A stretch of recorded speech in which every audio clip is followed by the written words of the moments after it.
So buzz rolls are used all over the place in music if you pay attention. So the Killers,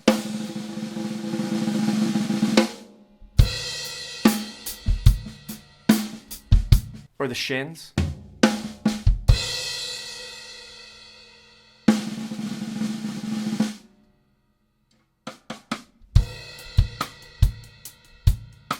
And there's more examples at the end of this video, so stick around.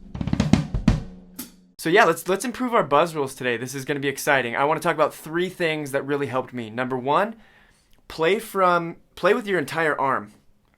Play the stroke like this versus playing from just your wrist. That's number 1. Number 2 is you want to play with a downward angle. So instead of playing level to the head, you want to come like this and play at that downward angle. You don't want to be too extreme, right? But just get on top of the stick a little bit, and that will give you more leverage. Rather than like this, get on top of the stick. And then number 3 is play with or use downward pressure from your thumb on the stick to help create that buzz, right? So on the pad, it would look like this. Play with your thumb on top of the stick rather than like this. This will be hard. Much easier. So when you're playing the buzzes, you don't want to play too hard or you'll just crush the buzz. It'll almost be non-existent, sound really bad.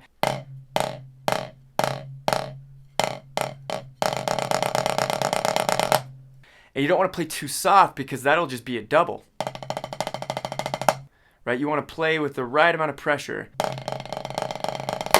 And that's just going to take practice to build up. So the practice I want to do with you is start off at 110 BPM and we're going to do crazy 8s. So the exercise looks like this. We play a bar of 8th notes on the right hand, then a bar of 16th notes, still right hand lead, another bar of 8th notes right hand lead, and then switch to a bar of 16th notes left hand lead, then you repeat. So slow with no buzzes, it sounds like this.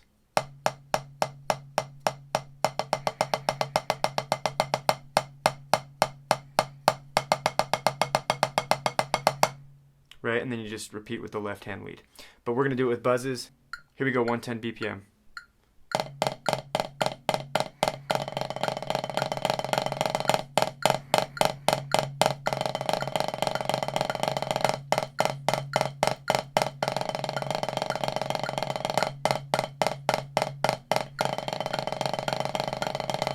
Do that same exercise. Make sure you're working out both right and left. That's the beauty of that exercise, is it alternates.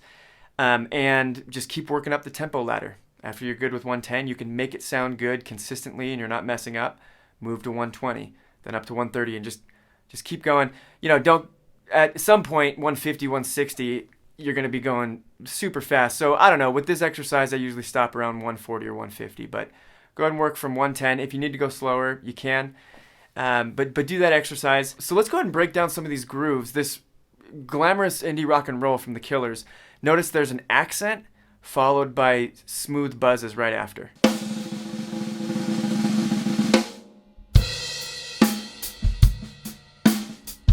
It really takes a lot of practice to get that transition from the accent into the buzzes, but there's really no trick going on. It's just an accent and then you stop the stick, which if you're not good at doing that, my Better Hands course over at templeleague.com can help with that.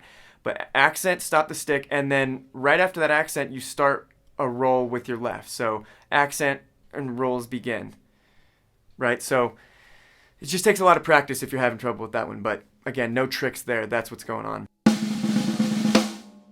The Edison Glass intro, that's triplet based.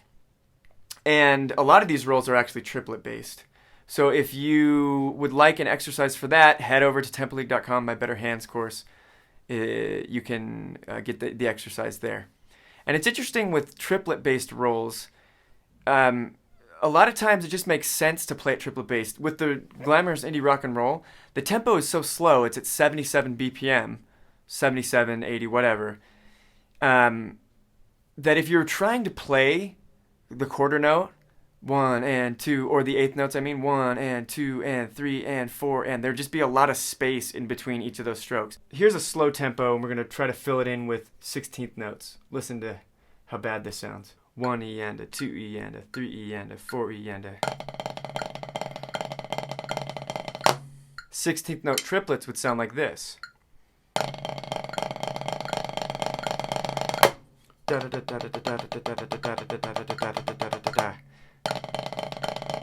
Versus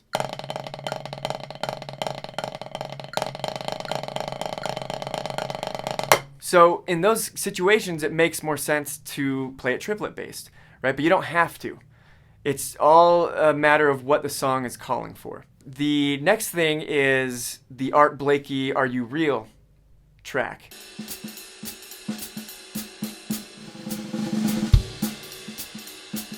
And notice the dynamics. It goes from quiet up to loud.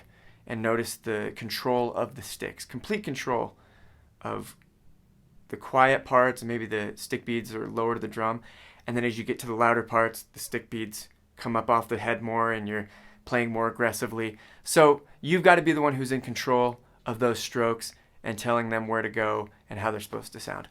So hopefully this gave you some ideas on how to improve your buzz rolls. The one other thing that I've been working on recently is the whipped cream roll that Buddy Rich would do. And it's just interesting to practice coming in from the side, and that masks the individual strokes really well. I'm still working on it, but if you go straight up and down, you can hear each individual stroke pretty well. It sounds like this. And if you come in from the side, you should be able to mask the stroke. So here's what it sounds like when I do that.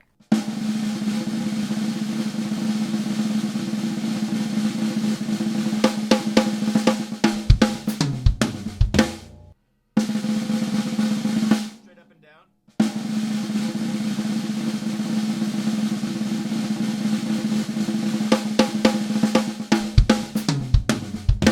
So still working on that, but excited to see progress. Take these ideas, work on your buzz rolls. Let me know in the comments if there's tips or tricks that you have used to improve. And thanks for checking this out. See you next week.